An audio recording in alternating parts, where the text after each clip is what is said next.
And hello there, YouTubers. This is CM Mangaka back with part 3 of Chapter 1 of Ninja Gaiden 3 Razor's Edge Master Ninja Mode walkthrough commentary. This is me picking up my 40th ever Scarab in the game, on my second playthrough, and so I get a free True Inferno Nimpo. So I kind of would recommend to you guys, if you haven't collected too many gold Scarabs, save it for Master Ninja Mode, because then you get free upgrades and stuff. Granted, you don't get, like, instant access to them, but hey, they're free, so it saves you karma.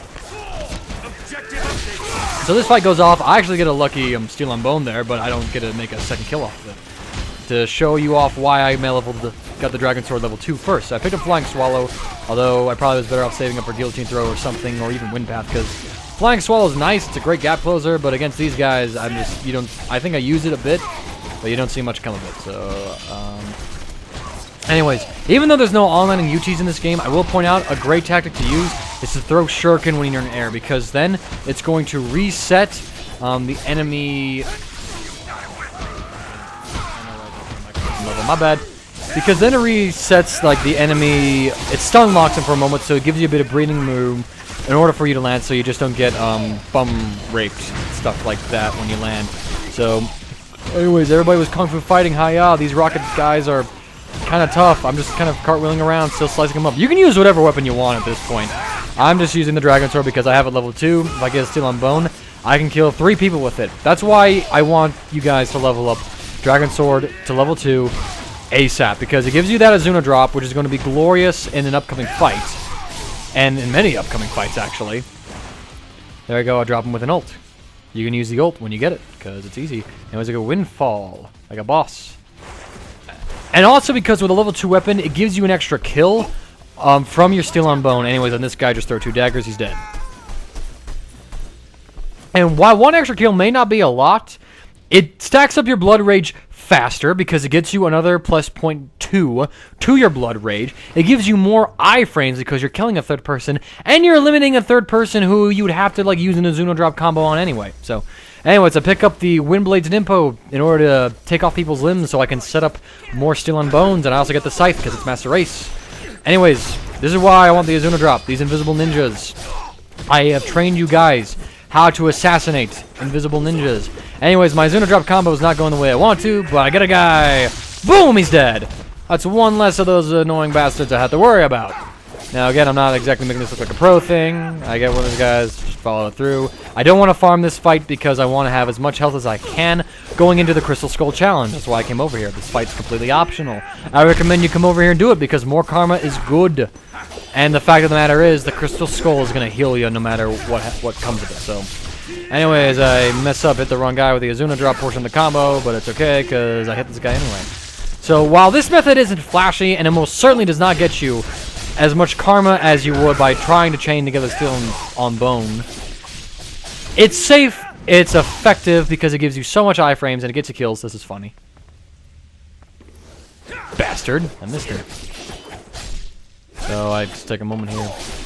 Azuna drop is safe. It's an out. It gives you a way out of a really tough fight. I don't want to mess around with these guys because they're pains in the asses, as you can see. So just kill them. Unfortunately, I don't get enough kills before I can cast an ult, so sad face. Anyways, Crystal Skull Challenge. Now, anyways, I played this thing for like half an hour. Could not beat it past the second fight. So, my advice to you guys with Crystal Skull Challenges is this. Go ahead and do them. And at least beat the first fight. The first fights are typically easy, and so you get Steel on Bow Chain. And so you get a lot of free karma. It's an extra fight. More karma is good. And there's no penalty to it at all. If you just quit and leave, then it gives you full health back, which is really nice. So it's worth a visit because there's everything to gain and nothing to lose. Anyway, Steel on Bone these guys. Boom. 3 dead. That's a lot more extra health. That's extra Blood Rage. It's fantastic. The Fiends, I don't Azuna drop at all because they are really unreliable to try an Azuna drop. So the best thing to do is wait for them to go for Steel on Bone. You can do that. They typically do it when they go into their little ground phase thing. That's the most popular one, the most easy to read one to use. But you can also encourage them to do so by cutting off a limb, as with most enemy types. I get a lucky one here, and I go around cutting guys. So then I pop my ultimate, and I hit the 2 big brutes, because America. I missed a Steel on Bone on that guy, unfortunately, so I'm just kind of darting around, waiting for one of them to go for Steel on Bone counter. Doesn't happen. I force a guy into one. I go for an OT though because I need the iframes for a second. Don't be afraid for iframes. You know, OTs are still pretty good. It's an extra 300 points for a kill. Anyways, he goes for that. I go for that, but it doesn't give me Steel on Bone. Instead, it just cuts his arm off, which frustrates me. And then it's just me and this little bastard. So this is not my most clean take, but this is the one that I eventually said I'm done with the scale. So here you go. This fight gave me enough karma to avoid guillotine throw. This is an optional fight. I got a free guillotine throw basically from the story, and I got a free health back once I'm done with this fight. So second fight, you start off with these 3 snake ladies. I switch over to wind blades because it's more spammable Nimpo and it can cut people up. She lost a limb from the Nimpo that happens on occasion, so I got a quick kill. Anyways, if you look online, you'll find part like 3 and 5, I think. The boss is like, I think, a throwback from like a really old Ninja Gaiden game. I don't recall because I haven't played that particular game. So I switch to the side because it seems effective, but she catches me at the end of a combo, so I lose all my health. So what I thought could have been a really successful playthrough goes to shit. So I'm just like, okay, well, I'm just gonna do my best to get as many kills as I can. None of these guys are really Steel on Bone spammable, since they don't, you know, readily do so, and they're not really in a point where you can easily set them up to encourage them to do so, i.e. to limb them. So I lose, but you know what? I got a free guillotine throw from it. So I quit. I got full health back. It's worth it. That's what you should do with Crystal Skulls. If you can beat it, do it, because that's even more free essence. Karma, excuse me. You still use a Sigma 2. So play it like that. All I'm going to say.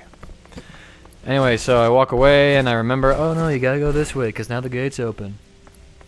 Really kind of stupid. So I kick in the door and now we just kind of wander around, but there is a scarab. Actually, I'm checking like, okay, where the hell are the scarabs? So I run on down.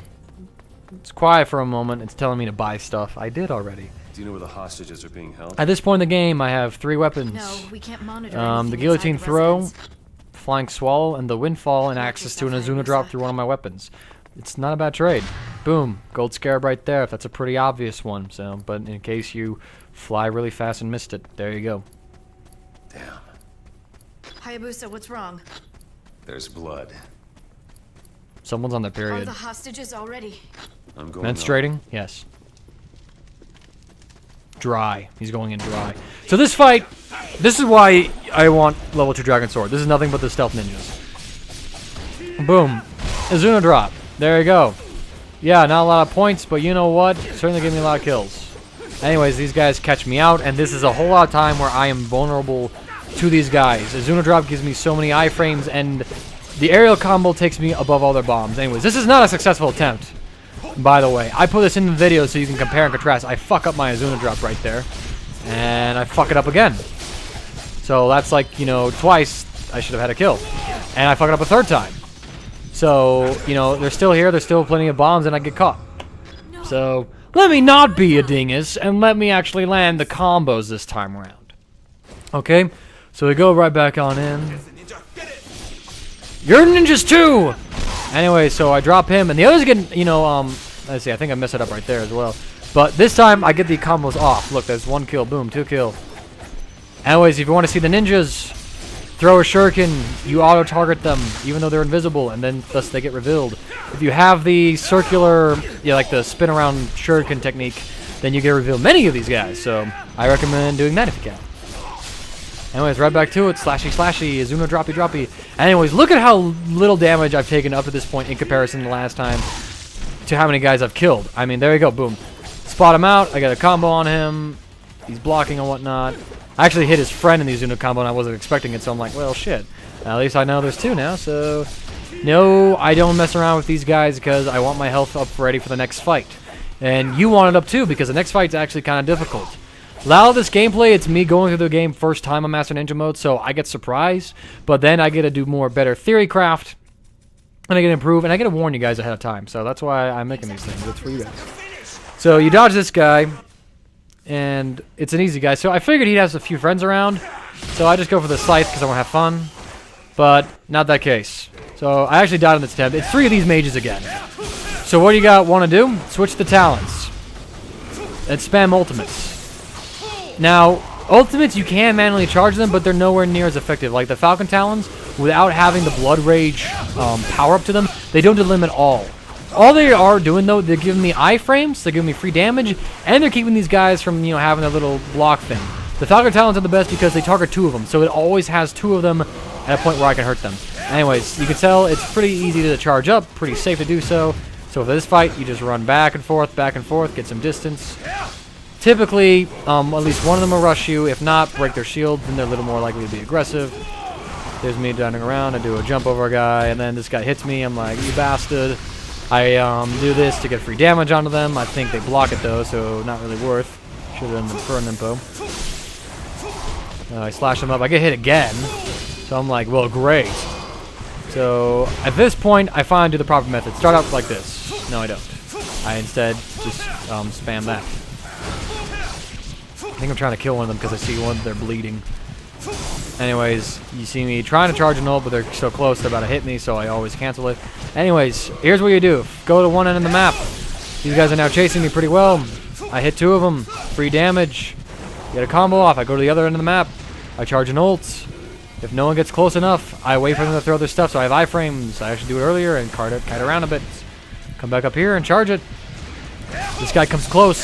Boom, son. I think I get a... Yeah, I delim him because I've done so much damage to him. I delim his friend too because all my ultimates are finally worn on them.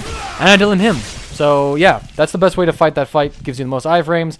Limits the damage to you, even though I kind of messed up and got hit a few times. But it doesn't really matter because it's okay because there's a save falcon right there. Yay, the game is going to give me the bird! The bird of healing! Whoa. So, anyways, that is part 3 of Chapter 1 of Ninja Gaiden 3, Razor's Edge, Commentary Guide. I can't afford anything yet. I'm poor. So, tune in for part 4. That should be the final part. Thank you all for watching. Hope you're learning something.